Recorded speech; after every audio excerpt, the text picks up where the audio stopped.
আমি আজি কথা পাতিম বহুত কেণ্ডিডেটে যে ITI পঢ়া বুলি ভাবি আছে, কিছুমানে অনলাইন ৰেজিষ্ট্ৰেশ্যন কৰিব পৰা নাই আৰু কিছুমানে ৰেজিষ্ট্ৰেশ্যন কৰিছে ভুল হৈছে, ফাদাৰ্ছ নেম ভুল হৈছে, মাদাৰ্ছ নেম ভুল হৈছে।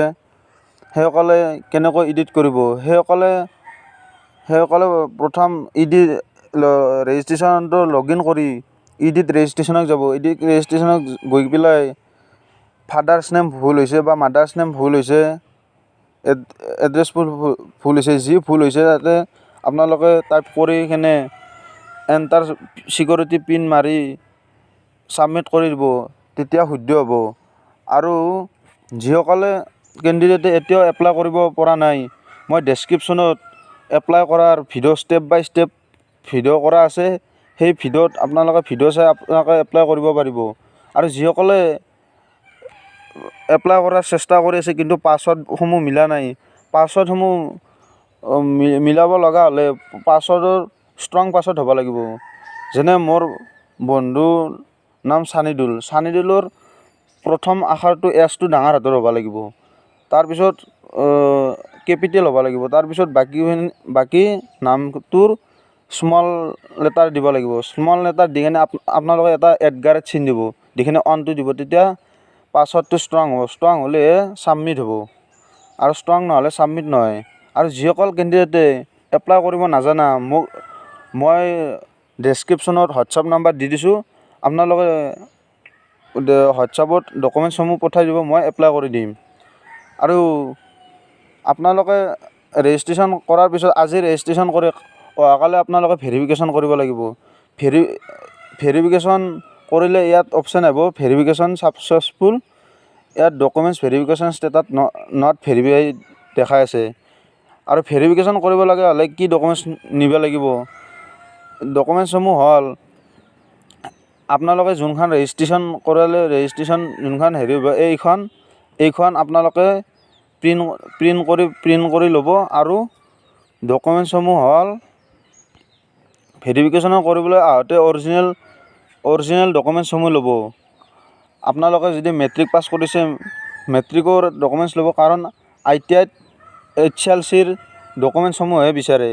আপোনালোকে HS যদি পাছ কৰিছে, HSৰখিনি ডকুমেণ্টছখিনি ল'ব, আৰু HLCৰ অৰিজিনেল ডকুমেণ্টছখিনি ল'ব, আৰু জেৰক্স কৰিও ল'ব। আৰু কি ডকুমেণ্টছ নিব লাগিব, HLCৰ এডমিট কাৰ্ড, মাৰ্কশ্বিট, চাৰ্টিফিকেট আৰু ফটো। আৰু যিসকলৰ জেনেৰেলসকলৰ কাষ্ট চাৰ্টিফিকেটটো নাইয়ে, SC, OBC, MOBC, ST, সেইসকলে কাষ্ট চাৰ্টিফিকেটখন নিব। আৰু যিসকলে ফিজিকেল হেণ্ডিকেপৰ চাৰ্টিফিকেটখন নিব, ইত্যাদি থাকিলে দেখুৱাব পাৰিব। যে কিছুমানে আৰু যদি অন্যান্য বেলেগ চাৰ্টিফিকেট আছে, সেইসমূহ দেখুৱাব পাৰিব। কম্পিউটাৰ চাৰ্টিফিকেট, বহুত চাৰ্টিফিকেট থাকে, সেইবিলাক দেখুৱাব পাৰিব। আৰু আপোনালোকে ভেৰিফাই কৰাৰ পিছত এই ডকুমেণ্টছ ভেৰিফিকেশ্যনৰ অপশ্যনত ভেৰিফাই ছাকচেছফুল দেখাব।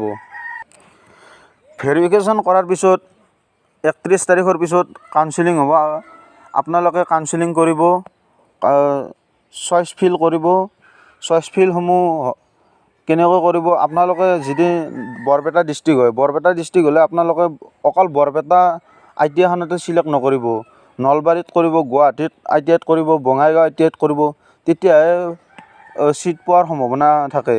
যদি এখন ITIত কৰি থাকে, আপোনালোকে যদি পাৰ্চেণ্টেজ কম, আপোনালোকৰ পোৱাৰ সম্ভাৱনা নাথাকে, খুব কমেই থাকে। কাৰণ ITIত নিয়ম, যাৰ হায়েষ্ট মাৰ্ক থাকে সেইসকলকহে প্ৰথম ছিটটো দিয়া হয়। আপোনালোকে প্ৰত্যেক কাউন্সেলিঙতে কাউন্সেলিং কৰিব, তেতিয়াহে আপোনালোকৰ কম পাৰ্চেণ্টেজ থাকিলেও ITIখনে আপোনাক চিলেক্ট কৰে। কাৰণ আপোনালোকে প্ৰত্যেক কাউন্সেলিঙতে কাউন্সেলিং কৰি আছে। ময়ো এপ্লাই কৰাতে এবাৰত নাপালোঁ, দুইবাৰত নাপালোঁ, 4 নম্বৰ বাৰতহে পালোঁ। মই গুৱাহাটী, বৰপেটা আৰু বঙাইগাঁও চিলেক্ট কৰিছিলোঁ। আপোনালোকে সেনেকৈ চইচ ফিল কৰি থাকিব, এবাৰো নেৰিব। প্ৰথম নেপালেও, ছেকেণ্ড বাৰ নেপালেও 4 নম্বৰ বাৰত হ'লেও পাব। আৰু যিসকলে SC ভিত্তি ল'ব ইচ্ছা কৰিছে, SC ভিত্তি IMC, সেইসকলে 7 নম্বৰ কাউন্সেলিঙত আপোনালোকে 7 নম্বৰ কাউন্সিলিঙত SC ভিটি IMC চিলেক্ট কৰিব। SC ভিটি IMC চিলেক্ট কৰিলে আপোনালোকৰ SC ভিটি IMC পালে আপোনালোকে এডমিশ্যন ল'ব পাৰিব। SC ভিটি IMCৰ এডমিশ্যন ফিজটো অলপ বেছি SC ভিটি আৰু NC ভিটিত কৰি। সেইটো নন ইঞ্জিনিয়াৰিঙত 15,000 টকা আৰু ইঞ্জিনিয়াৰিঙত যেনে ফিটাৰ, ইলেক্ট্ৰিচিয়ান, ইলেক্ট্ৰনিক্স সেইসকল ট্ৰেডত 16,500 টকা হয়। মই কোনখন ITIত কিমানটা চিট আছে, কি ট্ৰেড আছে সেইসমূহৰ ভিডিঅ' বনাম আৰু চইচ ফিলিং কেনেকৈ কৰিব লাগে সেইও ভিডিঅ' বনাম। এনেধৰণৰ ITI ৰিলেটেড ভিডিঅ', নতুন চাকৰি, লেটেষ্ট নিউজ জানিবলৈ মোৰ চেনেলটো ছাবস্ক্ৰাইব কৰক আৰু কাষত থকা বেল আইকনটো বজাই দিব।